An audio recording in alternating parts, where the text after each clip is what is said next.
Hi dear friends, ബാങ്കിൽ വരുന്ന കസ്റ്റമേഴ്സിനെ മനസ്സിലാക്കിയിടത്തോളം പലർക്കും പണം ഇല്ലാത്തതല്ല പ്രശ്നം.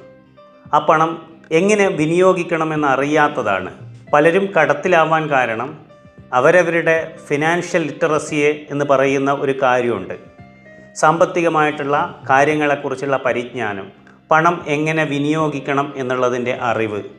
പലപ്പോഴും നമുക്ക് കിട്ടുന്ന സാലറിയുടെ ഏകദേശം കഴുത്തറ്റം വെള്ളം വരെ, കഴുത്ത് വരെ നമ്മൾ ലോണെടുത്ത് കഴിയുമ്പോൾ പലപ്പോഴും നമുക്ക് ഒന്നിനും ഉണ്ടാവില്ല. ശമ്പളം എന്ന് പറയുന്നത് കിട്ടുന്നത് ലോണടക്കാൻ വേണ്ടി ജീവിക്കുന്നത് പോലെയാവും നമ്മുടെ ഒരവസ്ഥ എന്ന് പറയുന്നത്. റിട്ടയർമെൻറ്റിൻ്റെ സമയത്ത് കിട്ടുന്ന ഒരു വരുമാനത്തിന് വേണ്ടി, പെൻഷന് വേണ്ടി ജീവിച്ചു പോകുന്നൊരവസ്ഥയിലേക്ക് നമ്മൾ പോകും.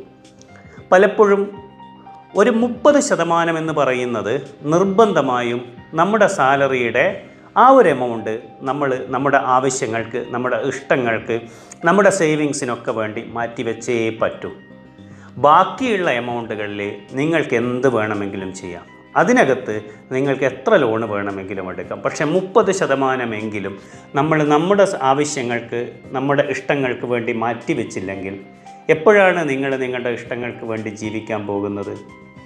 ലോൺ എടുത്ത് അടക്കാൻ വേണ്ടിയാണോ നിങ്ങൾ ജോലി ചെയ്യുന്നത്? ഫിനാൻഷ്യൽ ലിറ്ററസി എന്ന് പറയുന്നത് ഏറ്റവും പ്രധാനപ്പെട്ടൊരു കാര്യമാണ്. 1 ലക്ഷം രൂപ വരെ ശമ്പളം വാങ്ങുന്ന ആളുകളെ ഞാൻ കണ്ടിട്ടുണ്ട്. അവർ പലപ്പോഴും പറയുന്നത്, ഞാൻ ജോലി ചെയ്യുന്നത് ലോൺ അടക്കാൻ വേണ്ടിയാണ്. ആ ഒരു അവസ്ഥയിലാണ് ഉള്ളത് എന്നാണ്. എന്തുകൊണ്ടാണ് നമ്മൾ പലപ്പോഴും ഇങ്ങനെ ആയിപ്പോകുന്നത്? ആ ഒരു ട്രാപ്പിൽ വീണ് പോയിട്ട് കാര്യമില്ല. ആ ട്രാപ്പിലേക്ക് വീണ് പോകാതെ നിൽക്കുക എന്നുള്ളതാണ് ഏറ്റവും പ്രധാനപ്പെട്ട കാര്യം. നിങ്ങൾ 10,000 രൂപ ശമ്പളമായാലും ശരി, 1 ലക്ഷം രൂപ ശമ്പളമായാലും ശരി, ഇനി 10 ലക്ഷം രൂപ നിങ്ങൾക്ക് ശമ്പളം കിട്ടിയാലും അവസ്ഥ ഇത് തന്നെയായിരിക്കും.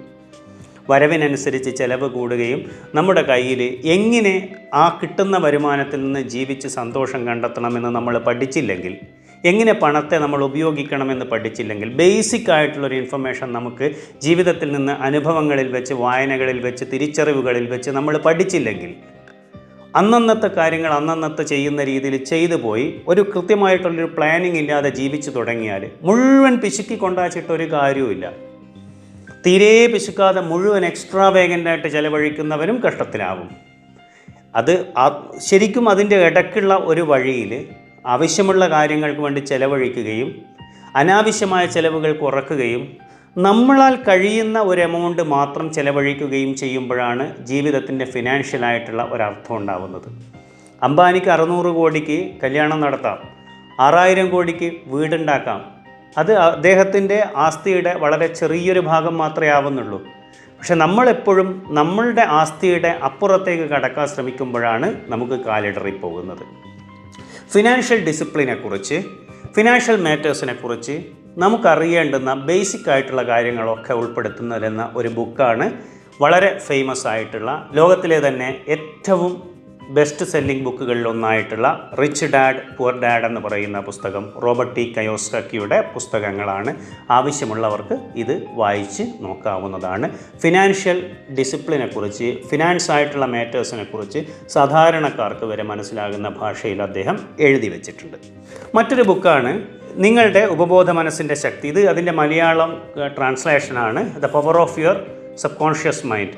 ജോസഫ് മർഫി എഴുതിയ നമ്മുടെ മനസ്സിൻ്റെ, ആന്തരികമായ മനസ്സിൻ്റെ ശക്തി, അത് നിങ്ങൾക്ക് എന്തൊക്കെ ചെയ്യാൻ പറ്റും എന്ന നിലയിൽ വിശദീകരിച്ചിരിക്കുന്ന ബുക്കാണ് the power of sub conscious mind. അതിൻ്റെ ഇംഗ്ലീഷ് പരിഭാഷയാണിത്. ജോസഫ് മർഫി എഴുതിയ the power of sub conscious mind എന്ന് പറയുന്നത്.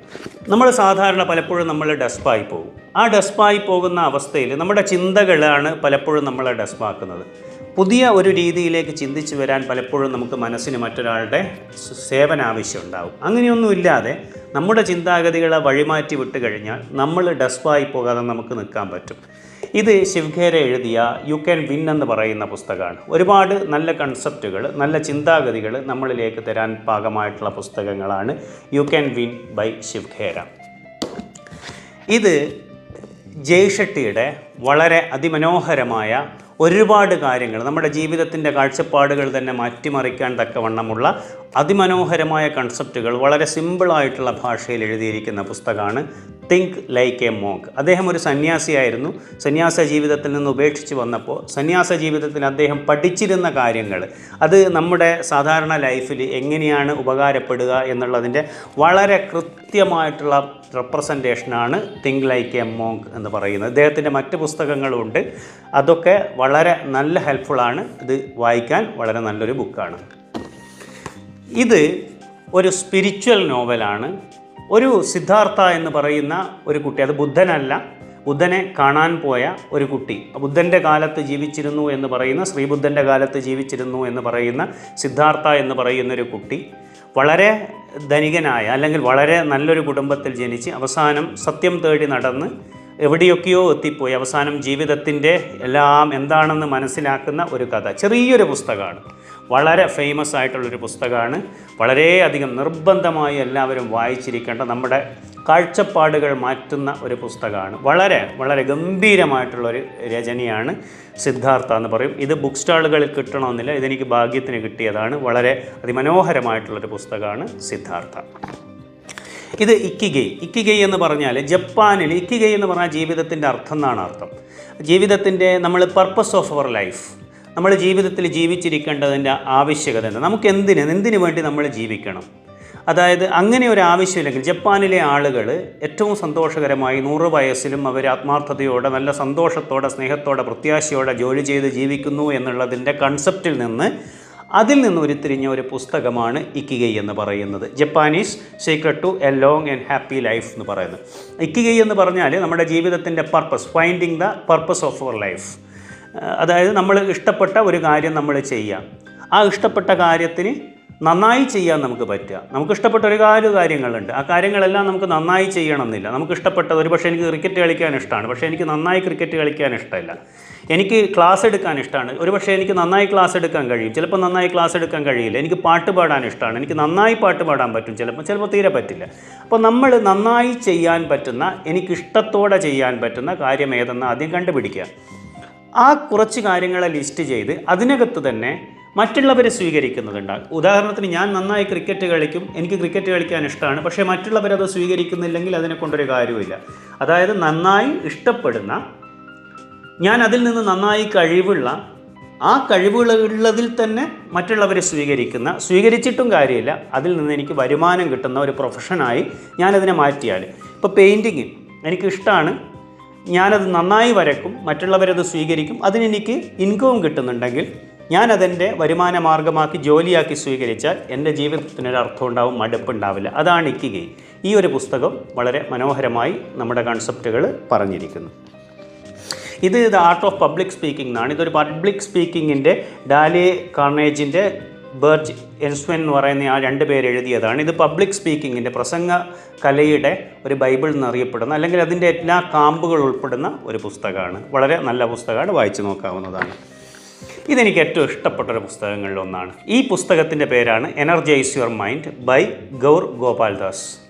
വളരെ, നിങ്ങൾ കണ്ടിട്ടുണ്ടാകും ഗൗർ ഗോപാൽദാസിനെ. ഒരു വളരെ കോമഡിയൊക്കെ പറഞ്ഞ് വളരെ എനർജറ്റിക്കായിട്ട് അദ്ദേഹം എടുക്കുന്ന സെഷൻ മുഴുവൻ, തൻ്റെ കാണികളെ മുഴുവൻ എനർജൈസ് ആയിരിക്കുന്ന ഒരു യുവ സന്യാസി. അദ്ദേഹത്തിൻ്റെ ടോക്കുകൾ സാധാരണ ലോക്കൽ ആളുകൾ പറയുന്നത് പോലെ സ്പിരിച്വാലിറ്റി മാത്രമൊന്നുമല്ല, അതിനകത്ത് എല്ലാ രീതിയിൽപ്പെട്ട എങ്ങനെ ജീവിതത്തിൻ്റെ കാഴ്ചപ്പാടുകൾ മാറ്റണമെന്നുള്ള വളരെ എഫക്റ്റീവായിട്ടുള്ള സെഷനായിരിക്കും അദ്ദേഹത്തിൻ്റെ. വീഡിയോ പലതും ഞാൻ കണ്ടിട്ടുണ്ട്. ആദ്യമായിട്ടാണ് അദ്ദേഹത്തിൻ്റെ ബുക്ക് വായിച്ചത്. വളരെ എഫക്റ്റീവായിട്ട് നമ്മുടെ കാഴ്ചപ്പാടുകളൊക്കെ എത്ര മനോഹരമായിട്ട് മാറ്റാൻ പറ്റുന്ന ബുക്കാണെന്നുള്ളത് ഒന്ന് വായിച്ചു നോക്കുക. ഇതാണ് നമ്മുടെ ഒരു മാസ്റ്റർ പീസ് എന്ന് പറയുന്നത്. ഇതാണ് അറ്റോമിക് ഹാബിറ്റ്. അറ്റോമിക് ഹാബിറ്റ് എന്ന് പറഞ്ഞാൽ, ഇത് വായിച്ചതിന് ശേഷം ഒരുപാട് ഗുണങ്ങൾ എനിക്ക് എൻ്റെ ജീവിതത്തിൽ ഉണ്ടായിട്ടുണ്ട്. ജെയിംസ് ക്ലിയറിൻ്റെ അറ്റോമിക് ഹാബിറ്റ് എന്ന് പറയുന്ന പുസ്തകം, നമ്മൾ പലപ്പോഴും ശീലങ്ങളെ മാറ്റിക്കഴിഞ്ഞാൽ, ആ ശീലങ്ങളെ നമ്മൾ മാറ്റിക്കഴിഞ്ഞാൽ നമ്മുടെ സ്വഭാവങ്ങൾ മാറും എന്നുള്ളതാണ് അതിനകത്തുള്ള കൺസെപ്റ്റ്. ചെറിയ ചെറിയ മാറ്റങ്ങൾ കൊണ്ടുവന്നാൽ അത് വലിയ വലിയ റിസൾട്ടുകൾ ഉണ്ടാക്കും എന്നുള്ളതാണ്. അപ്പോൾ നമ്മൾ വായിക്കുന്ന പുസ്തകങ്ങൾ തിരഞ്ഞെടുക്കുമ്പോൾ വളരെ പ്രധാനപ്പെട്ട കാര്യമാണ്. ഏതെങ്കിലും പുസ്തകങ്ങൾ വായിച്ചത് കൊണ്ട് നമ്മുടെ സമയം നഷ്ടപ്പെടുക എന്നുള്ളതല്ലാതെ, വായിക്കുന്നതിൽ നിന്ന് നമ്മുടെ കാഴ്ചപ്പാടുകൾ മാറണമെങ്കിൽ അങ്ങനെ കാഴ്ചപ്പാടുകളെ മാറാൻ കെൽപ്പുള്ള പുസ്തകങ്ങൾ തിരഞ്ഞെടുത്ത് വായിക്കുക. ഒരുപാട് പുസ്തകങ്ങൾ അവൈലബിളാണ്. ജിമ്മിൽ പോയി ഒരു ദിവസം 6 മണിക്കൂർ വർക്കൗട്ട് ചെയ്താൽ നമ്മൾ തളർന്നു പോകും, മടുത്തു പോകും. പക്ഷേ എല്ലാ ദിവസവും ഒരു 10 മിനിറ്റ് അല്ലെങ്കിൽ ഒരു അരമണിക്കൂർ വീട്ടിൽ നിന്ന് നിങ്ങൾ വെറുതെ ഒന്ന് മാറ്റി വെച്ച് നോക്കൂ. ഒരു ദിവസം കൊണ്ട് ഒരു റിസൾട്ടും ഉണ്ടാവില്ല. പക്ഷേ ഒരു വർഷം അല്ലെങ്കിൽ ഒരു 6 മാസം കഴിഞ്ഞ് കഴിഞ്ഞാൽ നിങ്ങൾക്ക് ആരോഗ്യം വർദ്ധിക്കുന്നത് നിങ്ങൾക്ക് തന്നെ കാണാൻ പറ്റും. വായനയും അങ്ങനെയാണ്. ഒരു ദിവസം ഒരു 5 പേജ് വായിച്ചാൽ മതി, അല്ലെങ്കിൽ ഒരു 10 പേജ്. നമ്മൾ ഇത്ര ദിവസം കൊണ്ട് ഇങ്ങനെ മാറണം എന്നൊന്നുമില്ല. പക്ഷെ കുറേ കഴിയുമ്പോൾ ഒരു 6 മാസം ഒരു വർഷം എടുക്കുമ്പോൾ ഓട്ടോമാറ്റിക്കലി നമ്മളും അതിനനുസരിച്ച് ഡെവലപ്പായി വരുന്നത് കാണാം. ഒരുപാട് നല്ല പുസ്തകങ്ങളുണ്ട്. ഒന്ന് വായിച്ച് തുടങ്ങിയാൽ ഓട്ടോമാറ്റിക്കലി നമുക്ക് കിട്ടും, പുതിയ ഐഡിയകൾ കിട്ടും, ലോകത്തെക്കുറിച്ചുള്ള കാഴ്ചപ്പാടുകൾ മാറും. നമ്മുടെ ഒരു നെഗറ്റീവായിട്ടുള്ള തിങ്കിങ് പ്രോസസ്സ് തന്നെ അത് മാറ്റിമറിച്ച് പോസിറ്റീവിലേക്ക് മാറും. മറ്റൊരാളെ ആശ്രയിക്കാതെ നമുക്ക് തന്നെ നമ്മളിൽ കോൺസെൻട്രേറ്റ് ചെയ്തുകൊണ്ട് നമ്മൾ തന്നെയുള്ള കോൺഫിഡൻസ് കൂട്ടിക്കൊണ്ട് നമുക്ക് തന്നെ നമ്മളെ റീവാമ്പ് ചെയ്ത് പുതിയൊരു മനുഷ്യനായി ട്രാൻസ്ഫോം ചെയ്തെടുക്കാൻ പറ്റും എന്നുള്ളതാണ് നല്ല സെൽഫ് ഹെൽപ്പ് ഗ്രൂപ്പ് പുസ്തകങ്ങളിൽ വായിക്കുന്നതിലൂടെ നമുക്ക് കിട്ടുന്ന ഏറ്റവും വലിയ ഗുണം. പുസ്തകങ്ങൾ വായിക്കുന്നു എന്നുള്ളതല്ല, പുസ്തകങ്ങൾ എന്ത് വായിക്കുന്നു എന്നുള്ളതല്ല, ആ പുസ്തകങ്ങളിൽ എന്ത് നമ്മൾ ഉൾക്കൊള്ളുന്നു, അതെങ്ങനെ വായിക്കുന്നു, ഏതൊക്കെ പുസ്തകങ്ങൾ വായിക്കുന്നു എന്നുള്ളതാണ് ഏറ്റവും പ്രധാനപ്പെട്ട കാര്യം. Thank you.